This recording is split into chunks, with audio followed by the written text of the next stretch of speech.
కొడుకు జ్వరంతో బాధపడుతున్నాడని తెలిసినా అభి మాత్రం గుమ్మం దాటి లోపలికి వెళ్ళలేకపోయాడు. మన్నించు ప్రియా. పార్ట్ 103. మన ఛానల్ మానిటైజేషన్ అయింది. ఇదంతా మీ అందరి అభిమాన సహకారం వల్లనే. Thank you very much. రాత్రంతా కొడుకు దెబ్బ తగిలి బాధపడుతూ వాడిని కనిపెడుతూ నిద్రపోని అమూల్య తెల్లవారుతుండగా పడుకుంది. దాంతో ఆమెకు మెలకు వచ్చేసరికి కాస్త లేట్ అయింది. టైం చూసేసరికి 9 దాటుతుంది. మై గాడ్, మొద్దులో ఇంతసేపు నిద్రపోయానా అనుకుంటూ గబగబా లేచి కొడుకు వైపు చూసింది. వాడు నిద్రపోతున్నాడు. నుదుటి మీద రాత్రి సంజయ్ కట్టిన కట్టు అలాగే ఉంది. బ్యాండేజ్ మీద కొంచెం రక్తపు మరక తెలుస్తుంది. అది చూడగానే అమూల్య మనసు బాధతో విలవిల్లాడిపోయింది. అనవసరంగా వాడిని తోసేసింది. ఈ మధ్య తనకు బాగా కోపం ఎక్కువైంది. ఇక్కడికి వచ్చిన దగ్గర నుంచి. అలా చేయకుండా ఉండాల్సింది. అందరి ముందు వాడు తండ్రి గురించి అడిగేసరికి ఏం చెప్పాలో తెలియక చిరాకులో వాడిని తోసింది. ఇలా అవుతుందని అనుకోలేదు.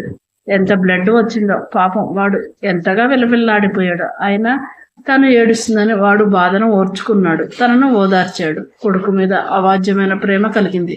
సారీ అంటూ వాడి బుగ్గల మీద ముద్దు పెట్టుకుంది. బుగ్గలు వేడిగా తగిలాయి. కంగారుగా నుదురు మెడ చూసింది. వాడు ఒళ్ళు కాలిపోతుంది.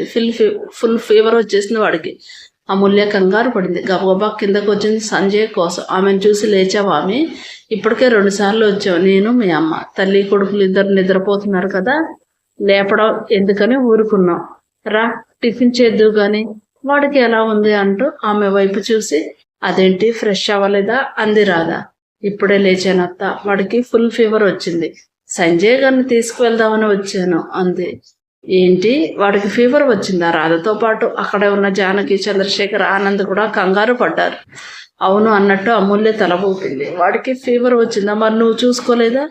రాత్రి వచ్చి ఉంటుందేమో. మీ రూమ్లోకి వచ్చాం కానీ డిస్టర్బ్ చేయడం ఎందుకని దూరం నుంచి చూసి వచ్చేసాం. ఉండు సంజయ్ని పిలుస్తానంటూ రాధ గబగబా అముక్త వాళ్ళ గది దగ్గరికి వెళ్ళి, సంజయ్ ఒకసారి బయటికి రా నాన్న, అనుకు ఫీవర్ వచ్చిందంట అంది. వాళ్ళు కూడా తెల్లవారుజామున పడుకోవడంతో ఇంతకుముందే లేచారు. ఇద్దరు ఫ్రెష్ అయ్యారు. ఇక హాల్లోకి వద్దాము అనుకుంటుండగా రాధ పిలుపు విని కంగారు పడుతూ భార్యాభర్తలు ఇద్దరు బయటకు వచ్చారు. ఏమైంది అత్త? కంగారుగా అంది అముక్త. అనుకి ఫీవర్ వచ్చిందంట, సంజయ్ చూస్తాడని పిలిచాను అంది. అమూల్య కూడా సంజయ్ గారు త్వరగా రండి, వాడికి బాగా ఫీవర్ వచ్చింది కంగారుగా అంది. కంగారు పడక అమూల్య, దెబ్బ తగిలింది కదా, ఫీవర్ వస్తుంది, ఒక్క నిమిషం అంటూ తన మెడికల్ కిట్ తీసుకుని పద వెళ్దాం అన్నాడు. అమూల్యతో పాటు రాధ, జానకి, అముక్త కూడా వచ్చారు. మీరంతా ఎందుకు, నేను చూస్తాను కదా, కంగారు ఏం లేదులే అన్నాడు సంజయ్. అయినా వాళ్ళు వినలేదు. వీళ్ళ హడావుడికి రూమ్లో రెడీ అవుతున్న అభి బయటకు వచ్చాడు. ఏమైంది, గుంపుగా వెళ్తున్నారు కంగారుగా అన్నాడు. ఏం లేదురా, అనుకు ఫీవర్ వచ్చిందంట, సంజయ్ చూస్తాడు కదా అని తీసుకువెళ్తున్నాం. మేము కూడా వాడిని చూద్దామని కంగారు పడుతూ అంది రాధ. వినగానే అభి కూడా కంగారు పడ్డాడు. ఉదయం నుంచి వాడిని చూడాలని మనసు తెగ ఆరాట పడుతుంది. అంత దెబ్బ తగిలింది. ఎలా ఉన్నాడో ఏమో పాపం. రాత్రి ఎంతగా ఏడ్చాడో. కానీ అమూల్య రూమ్లోకి వెళ్ళలేక అక్కడక్కడ తచ్చట్లాడుతూ వాళ్ళు బయటకు వస్తారేమో అని చూడసాగాడు. ఎంతకీ బయటకు నిద్రపోతున్నారని అర్థమై ఇంతకు ముందే వెళ్ళి ఫ్రెష్ అయ్యి రెడీ అవుతున్నాడు. ఎలాగో ఈరోజు హాలిడే కాబట్టి ఇంట్లోనే ఉంటాడు. ఎలాగైనా వాడిని చూడాలి అనుకున్నాడు. ఇప్పుడు జ్వరం అని తెలియడంతో వాళ్ళతో పాటు కంగారుగా వచ్చి లోపలికి వెళ్ళబోతూ బయటే ఆగిపోయాడు. ఆమెకి ఇష్టం లేకుండా తన రూమ్లోకి వద్దులే అనుకున్నాడు. అతను ఏమాత్రం పట్టించుకొని అమూల్య లోపలికి వెళ్ళిపోయింది. మిగతా వాళ్ళు కూడా అనుధ్యాసలో ఉండి అతను పట్టించుకోలేదు. సంజయ్ అనును చూశాడు. ఒళ్ళు బాగా కాలిపోతుంది. థర్మామీటర్లు చూస్తే 102 ఉంది. చాలా ఫీవర్ ఉంది అనుకుంటూ ఇంజెక్షన్ చేయబోతుంటే, వద్దు సంజయ్ గారు, వాడికి ఇంజెక్షన్ అంటే భయం, టాబ్లెట్లు ఇవ్వండి అంది అమూల్య. రాత్రి వేసాం కదా, ఏడిస్తే ఏడ్చేయాలి అమూల్య, చాలా ఫీవర్ ఉంది, దెబ్బ తగిలింది కదా, బాగా ఫీవర్ వచ్చింది, టాబ్లెట్స్కి తొందరగా తగ్గదు. ఏం కాదులే, వాడు నిద్రపోతున్నాడు కదా, మెల్లగానే వేస్తాను అన్నాడు. అమూల్య బెడ్ మీద కూర్చొని కొడుకును ఒడిలో పడుకోబెట్టుకుంది. వాడు మత్తులో ఉన్నాడు. సంజయ్ ఇంజెక్షన్ వేస్తుంటే, మెల్లగా వేయండి సంజయ్, వాడికి ఇంజెక్షన్ అంటే చాలా భయం, ఏడుస్తాడు ప్లీజ్ అంది. వాడేమో కానీ నీకు బాగా భయం వేస్తున్నట్టుంది అమూల్య. చిన్నగా నవ్వుతూ వాడిని గట్టిగా పట్టుకో, మెల్లగా వేస్తానంటే ఇంజెక్షన్ వేశాడు. ఇంజెక్షన్ వేయటంతో నొప్పికి వాడు లేచి గగ్గోలు పెట్టాడు. అరే అను, ఎందుకు ఏడుస్తున్నావు, ఏమైంది? ఇంజెక్షన్ దాచేస్తూ అన్నాడు సంజయ్. వాడు పెయిన్ మమ్మ అంటూ తలని పట్టుకుని ఏడుస్తున్నాడు. కొడుకు ఏడవటంతో అమూల్య మనసు వెళ్ళాడింది. ఏమైంది అని అంటూ ఓదార్చింది. ఇంజెక్షన్ వేసాడని తెలిస్తే గగ్గోలు పెడతాడని. పెయిన్ మమ్మ అన్నాడు. అరే రే పెయిన్ వస్తుందా, సరే పెయిన్ తగ్గడానికి నీకు ట్యాబ్లెట్ ఇస్తాను, వేసుకో, వెంటనే తగ్గిపోతుంది అన్నాడు సంజయ్. వాడు వేసుకోను అన్నట్టు తల అడ్డంగా ఊపాడు. వేసుకోకపోతే బాగా నొప్పి చేస్తుంది, సెప్టిక్ అవుతుంది, ఆ తర్వాత రోజు ఇంజెక్షన్ వేయాల్సి వస్తుంది, నీ ఇష్టం అన్నాడు సంజయ్. వాడి తల్లివైపు చూసి మమ్మ నో ఇంజెక్షన్ అన్నాడు ఏడుస్తూ. సంజయ్ గారు, మా అన్నకు ఇంజెక్షన్ వద్దు, ట్యాబ్లెట్ ఉంటే ఇవ్వండి వేసుకుంటాడు, అంతేగాని ఇంజెక్షన్ వేస్తే నేను అస్సలు ఒప్పుకోను అంది అమూల్య. అందరికీ అర్థమైంది, బాబుకి ఇంజెక్షన్ వేస్తే మేము అస్సలు ఒప్పుకోము సంజయ్, వాడికి ఇంజెక్షన్ వేస్తే నీకు దెబ్బలు పడతాయి అన్నారు. ట్యాబ్లెట్ వేసుకుంటాడేమో అడగండి, ట్యాబ్లెట్ వేసుకోకపోతే ఇంజెక్షన్ చేసేస్తాను బెదిరింపుగా అన్నాడు సంజయ్. మా అను గుడ్ బై, వేసుకుంటాడు అంది అముక్త. అవును మా అను వెరీ గుడ్, వాడి గురించి మీకు తెలీదు, మా అమ్మ మాట వింటాడు, వేసుకుంటాడు కదా నాన్న, బాబాయ్తో చెప్పాను కదా ఇంజెక్షన్ వేయరు, నువ్వు ట్యాబ్లెట్ వేసుకో, లేకపోతే మళ్ళీ ఇంజెక్షన్ వేస్తారు, నేను చెప్పినా వినరు, వాడిని బుజ్జగిస్తూ అంది. వాడు ఇంజెక్షన్ వేస్తారేమో అన్న భయంతో ట్యాబ్లెట్ వేసుకుంటారు అన్నట్టు ఏడుస్తూనే తల ఊపాడు. సరే అను ట్యాబ్లెట్ వేసుకుంటాడు, ఇవ్వండి అంది అమూల్య. వాడికి ఏదైనా పెట్టి వెండి అమూల్య అంటూ మెడిసిన్ ఇచ్చాడు. నేను వెళ్ళి ఇడ్లీ తీసుకొస్తాను అంటూ రాధ వెళ్తూ గుమ్మం దగ్గర ఉన్న కొడుకు వైపు చూసింది. గుమ్మంలోంచి జరిగేదంతా చూస్తున్నాడు అభి. తల్లి తన వైపు చూడగానే అమ్మ అది అంటున్న కొడుకుతో చేసుకున్న వాడికి చేసుకున్నంత అంటూ వెళ్ళిపోయింది.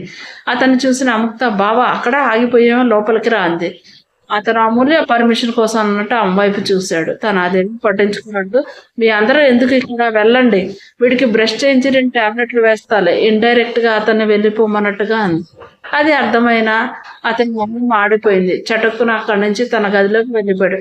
జనకి ఏదో అనబోతుండగా, ఇంకా ఇక్కడే ఉన్నారే, వెళ్ళండి, మీ అందరూ ఉంటే వీడు ఇంకా ఎక్కువ చేస్తాడు అంది.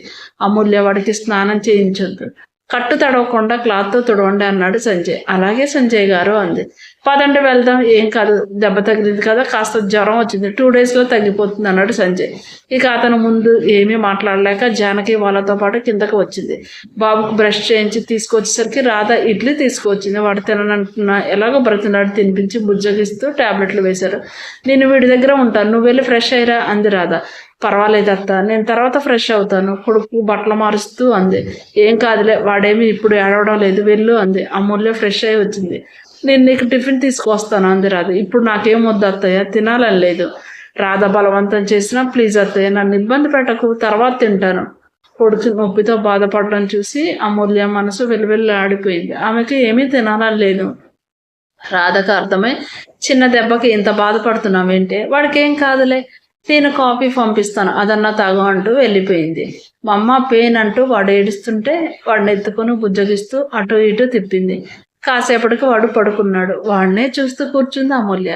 ఇక్కడ ఆమె కనీసం టిఫిన్ కోసమైనా కిందకి వస్తుంది కదా, తాను వెళ్ళి బాబుని చూద్దామని వెయిట్ చేస్తూ ఆమె గది నుండి తన గదికి తెగ పచారులు చేస్తున్నాడు. చంద్రశేఖర్ ఆనంద్ బాబుని చూద్దామని పైకి వచ్చారు. వీళ్ళిద్దరూ వెళ్తుంటే భర్త కూతుర్ని ఏమన్నా అంటాడేమోనని జరకు కూడా వచ్చింది. అటు ఇటు పచారులు చేస్తున్న తండ్రి మామని చూసి ఆగిపోయాడు. ఏంట్రా అలా కాలుగాలిన పిల్లలా తిరుగుతున్నా అన్నాడు ఆనంద్. అబ్బాయి ఏం లేదు డాడీ, ఊరికే ఏమీ తోయక అలా తిరుగుతున్నాను అంతే తడబడుతూ అన్నాడు. అంత బోరు కొడితే వెళ్ళి సంజుతో మాట్లాడొచ్చు కదరా, ఇక్కడ ఎందుకు తిరగడం అన్నాడు. అదే అనుకుంటున్నాను డాడీ, ఇంతలో మీరు వచ్చారు అన్నాడు. ఏరా బాబుని చూసావా ఎలా ఉన్నాడు అన్నాడు చంద్రశేఖర్ అల్లుడు మొహాన్ని పరిశీలనగా చూస్తూ. పాపం వాడికి బాగా జ్వరం వచ్చింది మామయ్య, దెబ్బ తగిలింది కదా, బాగా నొప్పిగా ఉందంట, ఏడుస్తున్నాడు. సంజు ఇంజెక్షన్ ఇచ్చి మెడిసిన్ ఇచ్చాడు కదా, ఇప్పటి వరకు ఏడ్చి ఇప్పుడే పడుకున్నాడు. ఇందాక గుమ్మం దగ్గర ఉండి తాను చూసిన దానికి మరి కాస్త జోడిస్తూ తానే దగ్గర ఉండి ఇవన్నీ చేయించినట్టు బిల్డప్ ఇస్తూ అన్నాడు. చంద్రశేఖర్కి అనుమానం వచ్చింది, వీడు బాబుని చూసి ఉండడు, అందుకే ఇలా కాలుగాలిన పిల్లిలా తిరుగుతున్నాడు అనుకుంటూ, సర్లే వాడిని చూసి వద్దాం రా మాతో అన్నాడు. 1 నిమిషం మామయ్య వాళ్ళతో వెళ్ళి చూసేద్దామా. అప్పుడైతే ఆమె ఏమీ అనలేదు, మామయ్య ఉన్నాడు కాబట్టి అనుకున్నాడు. అంతలోనే తనను రావద్దని ఇండైరెక్ట్గా చెప్పింది కదా, ఇప్పుడు వచ్చారని ఆ కోపంలో ఏదన్నా అంటే మామయ్య మళ్ళీ ఆమెను ఏదో ఒకటని బాధ పెడతాడు. ఎందుకులే అనుకుంటూ, నేను ఇప్పుడే కదా చూశాను మామయ్య, మీరు వెళ్ళి చూసిరండి అన్నాడు అభి. చూస్తే ఏమైంది లేరా, రా, నీ కొడుకును ఒకసారి కంటే ఎక్కువ చూడకూడదని ఏమన్నా రూల్ పెట్టుకున్నావా ఏంటి, నవ్వుతూ అన్నాడు. చాచా అదేం కాదు మామయ్య, ఇప్పటికే 2-3 సార్లు వెళ్ళి చూసి వచ్చాను, ఎందుకు డిస్టర్బ్ చేయడం, మీరు వెళ్ళి చూసి వచ్చేయండి, నేను సంజు వాళ్ళతో మాట్లాడుతూ ఉంటాను అని ఆయనకు మరో మాటకు అవకాశం ఇవ్వకుండా గబగబా కిందకి వెళ్ళిపోయాడు. పాపం వీడు డెఫినెట్గా కొడుకుని చూసి ఉండడు. అందుకే ఇంతగా బాధపడుతున్నాడు, ఇక్కడ తిరుగుతున్నాడు. నా కూతురు మొండిది, లోపలికి రానిచ్చి ఉండదు. కొడుకును కూడా చూసుకోలేకపోతున్నాడు వీడు బాధగా అనుకుంటూ లోపలికి వెళ్ళాడు చంద్రశేఖర్. ఆయనను అనుసరిస్తూ ఆనంద్, జానక్ కూడా వెళ్ళారు. బాబు పక్కన కూర్చున్న అమూల్య వీళ్ళని చూడగానే లేచి నిలబడి, రండి మామయ్య అంటూ తండ్రి వైపు చూసింది. వాడికి ఎలా ఉందమ్మా, కాస్తైనా తగ్గిందా అడిగాడు ఆనంద్. లేదు మామయ్య, ఫుల్ ఫీవర్, దెబ్బ కూడా బాగా నొప్పిగా ఉందంట. ఇప్పటి వరకు ఏడ్చి ఇప్పుడే పడుకున్నాడు బాధగా చెప్పింది. వాడికి బాగా జ్వరంగా ఉంటే ఇదిగో కాస్త చల్లటి నీళ్ళలో ఈ క్లాత్ తడిపి నీళ్లు పిండేసి తుడువు అంటూ తనకు తీసుకొచ్చిన బౌలు క్లాత్ కూతురికి ఇచ్చింది జానకి. అమూల్య అవి తీసుకుని పక్కన పెట్టింది. తాతలిద్దరూ మనవాడి దగ్గరికి వెళ్ళి చూశారు. బాబు మత్తులో ఉన్నాడు. జ్వర తీవ్రతకి వాడి మొహం అంతా ఎర్రగా అయింది. అసలే పింకిష్ కలర్లో ఉంటాడేమో, ఈ జ్వరం వల్ల మరింత ఎర్రగా అయిపోయింది వాడి మొహం అంతా. నుదుటికి బ్యాండేజ్ కట్టి ఉంది. రోజు చింగున ఎగురుతూ తన చుట్టూ తిరుగుతూ ముద్దు మాటలు చెప్పే మనోడు అలా మంచం మీద జ్వరంతో పడి ఉండడం చంద్రశేఖర్ మనసును బాధ పెట్టింది. వాడు అలా ఉండడం ఆయన చూడలేకపోయాడు. ఆనంద్ కూడా మనోడిని అలా చూడగానే బాధగా అనిపించింది. చంద్రశేఖర్ బాధగా చూస్తూ మనోడు బొగ్గలపై ప్రేమగా ముద్దు పెట్టుకున్నాడు. ఆయనకి వేడిగా తగిలింది. బాగా జ్వరంగా ఉన్నట్టుంది జానకి. ఆ క్లాత్ తుడువు అంటూ మన కోపతాపాలు చిన్నపిల్లల మీద చూపించకూడదు. కొద్దిలో ప్రమాదం తప్పింది. ఏదన్నా జరిగి ఉంటే నీ కూతురికి వెనక ముందు చూసుకోమని చెప్పు జానకి. అయినా తండ్రి ఎవరో చెప్పకుండా పెంచడం ఏంటి? తండ్రి మీద బెంగ పెట్టుకొని ఏడుస్తుంటే పసిపిల్లడని జాలి కూడా లేకుండా వాడి మీద కూడా కఠినత్వం చూపిస్తుందా? చేతనైతే తండ్రి గురించి చెప్పాలి, లేదా వాడిని బుజ్జగించాలి, కానీ ఇలా తోసేస్తుందా? ఒంటరిగా ఉండి ధైర్యంగా కనిపెంచుతుంది కదా, అదే ధైర్యంతో వాడికి తండ్రి ఎవరో చెప్పమని చెప్పు నీ కూతురికి. వాడికి తండ్రి ప్రేమకు దూరం చేసే హక్కు నీ కూతురికి లేదు గంభీరంగా అన్నాడు చంద్రశేఖర్. తండ్రి మాటలకు అమూల్య తలదించుకుంది. ఈయన ఇలా అంటాడని తెలిసే తాను వాడు ఎక్కడ తండ్రి ప్రస్తావన తీసుకొస్తాడో అని జాగ్రత్తగా కనిపెట్టుకుంది. అయినా రాత్రి అడిగేశాడు. తండ్రికి భయపడి ఏం చేయాలో తెలియక కంగారులో తోసేసింది. వాడు అలా పడి అంత పెద్ద దెబ్బ తగులుతుందని తనకు మాత్రం తెలుసా? వాడికి ఇలా అయినందుకు తాను ఎంత బాధపడుతుంది? ఈ సంఘటన ఉపయోగించుకొని మేనల్లుడికి ఫేవర్ చేద్దామనే ఎప్పుడు చూడు బావ గురించి ఆలోచిస్తాడు, కానీ నేను ఎంత బాధపడుతున్నానో మాత్రం పట్టదు ఈయనకి అనుకుని బాధపడింది. అబ్బా, ఇప్పుడు ఈ మాటలన్నీ అవసరమా అండి? బాబుకి ఇలా అయిందని అది బాధపడుతుంది. మీరు ఇంకా దాన్ని బాధ పెట్టకండి, వెళ్ళండి, నేను బాబుని చూసుకుంటాను. కానీ మీరు వాడిని చూశారు కదా, ఇక వెళ్ళండి కాస్త కోపంగా అంది జానకి. అది అంత బాధపడేది అయితే కొడుకు తండ్రి కోసం అంతగా అల్లాడిపోతుంటే చెప్పకుండా ఎందుకు ఉంటుంది? దాన్ని వెనకేసుకురాకు. ఇక నుంచైనా పిల్లాడి విషయంలో జాగ్రత్తగా ఉండమను. అభి మీద కోపాన్ని బాబు మీద చూపిస్తే బాగుండదు, ముందే చెప్తున్నా, హెచ్చరిస్తున్నట్టుగా అన్నాడు చంద్రశేఖర్. అది దాని పిల్లాడిని ఎందుకు బాధ పెట్టుకుంటుంది? ఏదో పొరపాటున జరిగింది. అన్నయ్య ఆయన తీసుకుని మీరు వెళ్ళండి, ఇంకా ఇక్కడే ఉంటే ఆయన ఏదో ఒకటి అని దాన్ని బాధ పెడుతూనే ఉంటాడు అంది జానకి. రండి బావగారు వెళ్దాం అన్నాడు ఆనంద్. వెళ్ళక దీని రూమ్లో ఉండడానికి నాకేం అవసరం? ఏదో నా మనవాడి కోసం వచ్చాను. రుసరుసలాడుతూ మరోసారి మనవాడిని చూసుకొని వెళ్ళిపోయాడు. భర్త వెళ్ళిపోగానే అమ్మయ్య, ఈయనకు అసలు నోరు కుదురుగా ఉండదు. దీన్ని చూస్తే ఏమనిపిస్తుందో ఏదో ఒకటని బాధపడతాడు. ఎప్పుడైనా పొరపాటున ఎవరైనా కూతుర్ని ఒక్క మాట అంటే అసలు ఊరుకోరు. అలాంటిది ఇప్పుడు ఈయనే దాన్ని బాధ పెడుతున్నాడు. ఇలా తయారయ్యారు ఏంటని బాధగా నిట్టూర్చింది. మీ నాన్న మాటలు పట్టించుకోకమి, బాబుకి ఇలా అయిందని బాధలో అన్నారు అనునయంగా అంది. కూతురు బాధపడుతుందని అర్థమై. వాడికి ఇలా కాకపోయినా నన్ను ఏదో ఒకటి అనడం నాన్నగారికి అలవాటు అయిందిలే. అమూల్య కళ్ళలోంచి జలజల నీళ్ళు రాలే. చాచా, ఇంత చిన్నదానికి ఏడుస్తున్నావు ఏంటమి? ఆయన గురించి అసలు నువ్వు పట్టించుకోకు, కూతురు కన్నీళ్ళు తుడుస్తూ అంది. పట్టించుకోకుండా ఉండడానికి నేనేమన్నా బండరాయినా మనిషిని? ఆయనకి నా మీద ప్రేమ లేకపోవచ్చు, కానీ ఆయన మీద నాకు ప్రేమ ఉంది. అదే ఆయనకి తెలియట్లేదు. కూతురు కంటే ఆయనకి అల్లుడే ఎక్కువ. ఎప్పుడు చూడు భావన వెనకేసుకొస్తూనే ఉంటాడు. జరిగిన దాంట్లో నా తప్పే ఉంది? పొరపాటున జరిగిన దానికి నేనేదో కావాలని చేసినట్టు అంటున్నారు బాధగా అందే అమూల్య. అబ్బా, ఇప్పుడు మీ భావన ఏం వెనకేసుకొచ్చాడే? పసివాడు తండ్రి గురించి బెంగపడుతున్నాడని అలా అన్నాడు, అంతేకాని నీ మీద ప్రేమ లేక కాదు. మీ నాన్నకు నువ్వంటే ఎప్పుడూ ప్రేమే. మా అందరికంటే కూడా నిన్ను ఎక్కువగా ప్రేమిస్తాడు. ఆ విషయం తెలిసి కూడా ఎందుకే ఇలా బాధపడతావు అంది జానకి. అది ఒకప్పుడులే, ఇప్పుడు నా మీద ఆయనకేమీ ప్రేమ లేదు. అంతా ఆయన అల్లుడి మీదకి షిఫ్ట్ అయిపోయింది. తెగ ప్రేమ కార్చేస్తున్నాడు ఉక్రోషంగా అంది అమూల్య. నాకు ఇప్పుడు అర్థమైంది నీ బాధ. జానకి నవ్వింది. ఏం అర్థమైంది? తల్లి నవ్వుతుంటే కోపం వచ్చి అంది. మీ నాన్న తిట్టినందుకు కాదే నీ బాధ, మీ భావన అభిమానిస్తున్నాడని అసూయపడుతున్నావు. నీకంటే మీ బావని ఎక్కువ ప్రేమిస్తున్నాడని బాధపడుతున్నావు అంది జానకి. నాకేమీ అసూయ లేదు, బాధ లేదు. ఆయన ఎవరిని అభిమానిస్తే నాకెందుకు, రోషంగా అంది అమూల్య. అలా అనుకున్న దానివైతే ఇంతగా బాధపడవు. మనవాడి షర్ట్ తీసి నీళ్ళలో క్లాత్ ముంచి గట్టిగా పిండేసి తుడుస్తూ, నేను ఇప్పుడు ఏం చెప్పినా నువ్వు నమ్మవు. సమయం వచ్చినప్పుడు నీకే తెలుస్తుందిలే నీ మీద ప్రేమ ఎక్కువ ఉందో మీ బావ మీద ప్రేమ ఎక్కువ ఉందో అంది జానకి. నువ్వు నన్ను ఏదో బుజ్జగించాలని అంటున్నావులే, నాకు తెలీదా? చిన్నప్పటి నుంచి చూడడం లేదా? అల్లుడు అంటే చాలు తెగ ఇదైపోతాడు. ఆయన గారు ఏదంటే ఈయన సై అనేస్తాడు. మా మాటకి ఎప్పుడైనా విలువ ఇచ్చాడా ఏంటి? దీన్ని బట్టే అర్థమవుతుంది ఎవరంటే ఎక్కువ ఇష్టమో. బాధ నిష్ఠురం కలగలిపిన స్వరంతో అంది అమూల్య. చెప్పాను కదా ఆమె, నీకు ఇప్పుడు ఏం చెప్పినా అర్థం కాదు. ఆ సమయం వస్తుంది, నువ్వే తెలుసుకుంటావు అంది. కనీసం మధ్యాహ్నం లంచ్కైనా కిందకు వస్తుందేమో, అప్పుడు వెళ్ళి బాబుని చూడొచ్చు అనుకుంటే అప్పుడు కూడా అమూల్య కిందకి రాలేదు. తనకు వద్దు అనేసింది. బాబుకి అసలు జ్వరం తగ్గలేదు.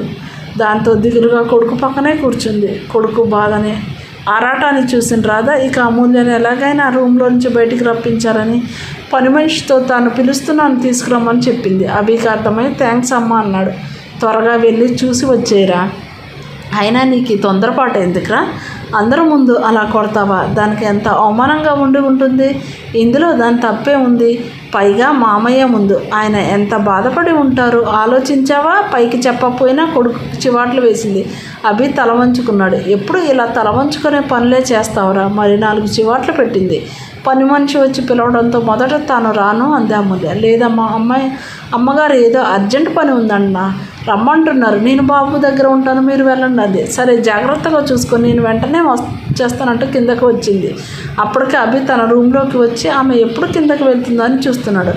ఆమె వెళ్ళడం చూసి చటుక్కురా ఆమె గదిలోకి వెళ్ళాడు. ఏంటత్తా పిలిచావు? అంత అర్జెంట్ ఏంటి అంది. ఉదయం నుంచి ఏమీ తినలేదు, ఇప్పుడు లంచ్ కూడా చేయలేదు. కాస్త తింటావు కదా అని పిలిచాను అంది రాధ. నాకేమీ తినాలని లేదు అత్తయ్య, ఆకలిస్తే నేనే తింటాను కదా, దీనికోసం పిలిచావా? అదేదో తనతో చెప్పి పంపిస్తే అయిపోయేది కదా, అనవసరంగా కిందకు పిలిచావు చికాకుగా అంది. కొడుకు అలా ఉండడం, తండ్రి మాటలు అమూల్యాన్ని బాధ పెడుతున్నాయి. వాడికి జ్వరమే కదా, తగ్గిపోతుంది లేవే. ఇలా పస్తులు ఉంటే మాత్రం తగ్గుతుందా? కూర్చో అంటూ బలవంతంగా కూర్చోబెట్టింది. అబ్బా నాకు వద్దు విసుక్కుంది అమూల్య. సర్లే తినకపోతే తినకపోయావు కానీ ఈ జ్యూస్ తాగు అంటూ బలవంతంగా తాగించింది. ఇంట్లో వాళ్ళందరికీ నా ఇష్టాలతో పని లేదు, అన్నీ మీ మాటలే నెగ్గాలి, అన్నీ బలవంతంగా నాతో చేయిస్తారు. జ్యూస్ తాగిన గ్లాస్ టేబుల్ మీద పెడుతూ కోపంగా అంది. అరే జ్యూస్ తాగించడం కూడా తప్పేనేమే, దీనికే పెద్ద పెద్ద మాటలు అంటున్నావు అంటూ అమూల్య మోహన్ని అప్పుడు పరిశీలనగా చూసింది. రాత్రి అవి కొట్టిన చెంపదెబ్బ ఆమె బుగ్గల మీద వాతలు తేలి ఎర్రగా కనిపిస్తున్నాయి. అరే నీ బుగ్గలు ఎలా ఉన్నాయి చూడు, ఎర్రగా వాతలు తేలాయి. నొప్పిగా లేదా? చూసుకోలేదా? మేము గమనించలేదు బాధగా అంటూ ఉండు వెన్న తీసుకొస్తాను అంది రాధ. నీ కొడుకు కొడతాడు, నువ్వు వెన్నరాయి. నీ కొడుకు అసలు ఏమీ మారలేదు అత్త, ఇంకా మారాడేమో అనుకున్నా. అదే తొందరపడతాను, అదే దూకుడు కోపంగా అంది. రాధకేం మాట్లాడాలో అర్థం కాలేదు. ఇది అన్నట్టు పెదవకు నిజంగానే తొందరపడతాను ఎక్కువ. దీని ముందు కాస్త జాగ్రత్తగా ఉండరా అంటే ఉండకుండా పిచ్చి పిచ్చి పనులని చేసి దీనికి మరింత కోపం తెప్పించి దూరం అవుతున్నాడు పెదవాన్ని తిట్టుకుంది రాధ. అమూల్య వెళ్తుంటే ఉండవే కాస్త వెన్న రాస్తాను అంటున్న రాధ మాటలు వినిపించుకోకుండా పైకి వచ్చింది. వాడు ఇప్పుడు రూమ్లో ఉన్నాడు. ఏమంటుందో ఇది తల పట్టుకుంది రాధ. కొనసాగుతుంది. కిందకు వచ్చిన అమూల్యకు తెలీదు తాను గదిలో లేని ఆ కొద్ది నిమిషాల్లో అభి కొడుకు దగ్గరకు వెళ్ళిపోయాడని. మరి ఇప్పుడు అభి అమూల్యకు పట్టుబడతాడా? ఒకవేళ అతన్ని చూస్తే అమూల్య ఏం చేస్తుంది? రాబోయే ఎపిసోడ్లో తెలుసుకుందాం. ఈ భాగం మీకు నచ్చినట్టయితే లైక్ చేయండి, షేర్ చేయండి, సబ్స్క్రైబ్ చేయండి. మీ అమూల్యమైన అభిప్రాయాలను కామెంట్ రూపంలో తెలియజేయండి. మన ఛానల్ మానిటైజేషన్ అయింది. మీ అందరి సహకారం వల్లే ఇదంతా సాధ్యమైంది. నన్ను అభిమానించి ప్రోత్సహించి ఇంతవరకు తీసుకొచ్చిన ప్రతి ఒక్కరికి పేరు పేరున ప్రత్యేకమైన కృతజ్ఞతలు తెలుపుకుంటున్నాను. ఇలాగే ఇక ముందు కూడా మీ అందరూ అభిమానించి ఆదరించి ప్రోత్సహిస్తారని ఆశిస్తున్నాను. మన ఛానల్ మరింత ముందుకు వెళ్ళాలని, అందుకు మీ అందరూ తప్పకుండా సహకరిస్తారని ఆశిస్తున్నాను. మనం 1000 మైల్ రైడ్ దాటాం. మరింత మందికి చేరువై నెక్స్ట్ 1500 మైల్ రైడ్ దాటుకోవాలని, అందుకు మీ అందరూ తప్పకుండా సహకరిస్తారని ఆశిస్తున్నాను. ఈ విజయం నా ఒక్కదానిదే కాదు, మనందరిది. మరొకసారి మీ అందరికీ ప్రత్యేకంగా కృతజ్ఞతలు తెలియజేసుకుంటున్నాను. నెక్స్ట్ పార్ట్లో కలుసుకుందాం. అంతవరకు సెలవు. ధన్యవాదములు.